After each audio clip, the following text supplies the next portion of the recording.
All right, I want to walk you through how to use the commission calculator tool. So first things first, when you open this tool up, make sure that you make a copy of this document. If you just enter your numbers on this one, it will not save your work. So you're going to just pop into File and click Make a Copy, and that'll save this to your Google Drive, your Google account, so you can reference this at any time and continue to go back in and adjust accordingly. So then you move over to this right-hand side. Now, notice it says change the numbers in the blue boxes. Okay, so that's really important that you're not playing around with the other numbers because that can mess up some of the auto calculations. So first, I want you to think about what is your income goal. For the sake of example, I'm going to use 100,000, but if this is different for you, you would just put in whatever your number is in this box and it'll adjust everything accordingly. But for the sake of example, let's just use 100,000. Now you're going to first fill out what your average home price is. So a couple ways to find this. If you're obviously an active selling agent, then you probably already know what your average sales price is. You would just take your most recent sales and determine the average sales price. If you want to work at a specific price point, you can also put that in here to give you an idea of what you need to accomplish at that price point. You could also Google what the average home price is in your area. If you're newer, that might be a good place to start. But all things considered, you're going to put in your average home price here. So for the sake of example, we're putting 400,000 here in this box. Next is your commission percentage. So 3% obviously would be sort of standard. If you've been already transacting, you probably can put your average in here. If not, you'll just either leave it at 3% or you'll notice I actually prefer to put in 2.5% just because I like to kind of have to overestimate what I need in order to exceed my goal. I don't want to fall short. So I like to put it just a little bit lower in the case you run into that. So I would put 2.5 here. You will notice it'll round up to 3 here, but over in the input, it's 2.5. So just be aware of that. And then based off of those numbers, it'll give you your total commission per unit. So $10,000. Then what we want to do is move into our next section, which is our income per home or income per sale. So your split of your commissions. Now this is going to be determined by your brokerage or your team that you're on. Like for example, I'm on a 50-50 team. So I would put 50% here. But for the sake of example, let's just say that you take home 80% of your deal. Okay. Now you want to enter your expenses and your costs of goods sold.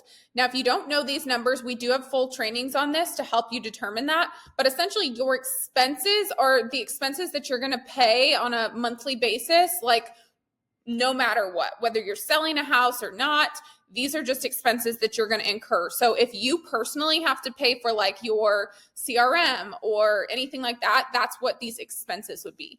Versus your cost of goods sold is the cost or the expense related to a specific transaction. So that might be like paying for photography, drone photography. If you need to pay somebody to put your sign up, you're going to put all of this in here. So for use of round numbers, let's just say that my expenses are 150 and my cost of goods sold is 250. Let's just use those for example. So now those have been subtracted and that gives me 7,600 as my total income per unit. Now, I also want to make sure that I account for these things. So fixed costs, this is just an estimate. These are typically pretty standard. So if you don't know these, you can set them to 0 or you can leave these as a budget. Business expenses, just unanimous business expenses that you probably incur throughout the year, and licensing expenses throughout the year. And then we have allocated 20% to taxes. Again, adjust if you want, or you can leave those for just kind of averages. Same thing with lead conversion. These metrics are based off of our thousands of data points. We collect so much data. So these are averages. So if you don't know your lead conversion numbers, leave these as is. If you do know them, of course, adjust up or down. But this is going to be your percentage of inquiries that become a lead, 20%, percentage of leads that become qualified, 50%, and percentage of qualified leads that become clients, 50%. So again, adjust if you need to, but if not, you can totally leave those. Now you'll notice as I input the numbers in the blue boxes, it was adjusting these numbers. So now it tells me that to hit my income goal, I need to sell 17.24 homes. And I would likely need to generate about 344 leads.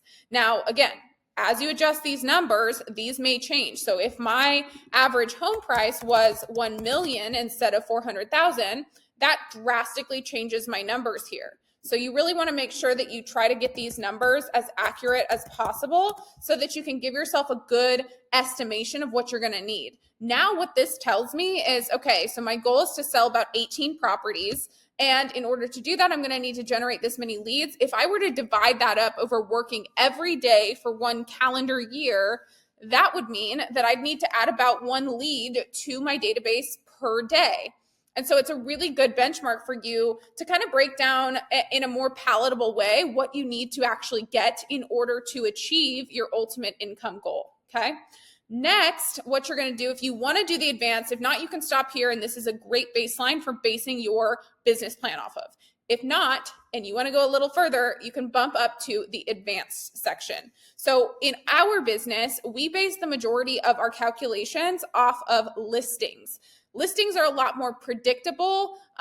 Buyers, as you know, they can come and go. They can change their mind. There's lots of things that can happen with buyers. So obviously those are tracked and factored into our business. But when basing like an estimate for truly what you want to take home, we usually will base this off of listings. So this is the listings needed calculator. Now, again, you're only going to update the things in blue, but I'm going to run through all of this so that you know how we get this number. So you'll see that it instantly pulled this right here from the number of homes that we'll need to sell. So this is the total number of closed transactions that you choose to reach your 2024 goal. So that's pulled in right there. Next, we're going to calculate a 10% fallout. So that's if somebody decides to take it off the market, maybe they give you a super short timeline, they change their mind, whatever, we're just going to account for that. Then we need to add the number of your goal plus that fallout. So that gives us 18.96. So now it's about 19 homes, And then we're going to factor in the percentage of closings that will be listings. So ideally, this is about 60% of your business. If it's higher or lower, of course, you can adjust that accordingly, but 60 should be the target or higher. Then we're going to multiply the number of your goal plus 10% fallout by the percentage of closings. So that's going to give us 11.37 and a crazy long number, right? So that's going to tell us how many of those deals total should be listings. So about 12. Then we are going to look at what percentage of your listings will sell. We'll use the industry average at 80%. If yours is higher, of course, increase that. If it's lower, of course, decrease it. Hopefully it's not lower. So let's keep that at 80 for the sake of this example. But again, because it's blue, you could adjust that number. Then we're going to divide the listings needed to close by the percentage of listings sold. So now we get 14. So we need 14 total. Then we're going to adjust for our average days on market. Again, this is currently set to the average. So if it's different in your market, adjust that accordingly, up or down. Then we're going to account for the average turnover rate. So we'll divide the average days on market by 365, so 9.1. And that's going to give us the number of listings that you need to carry at all times in order to make your goal a reality. So now we know, okay, I need to sell about this many homes.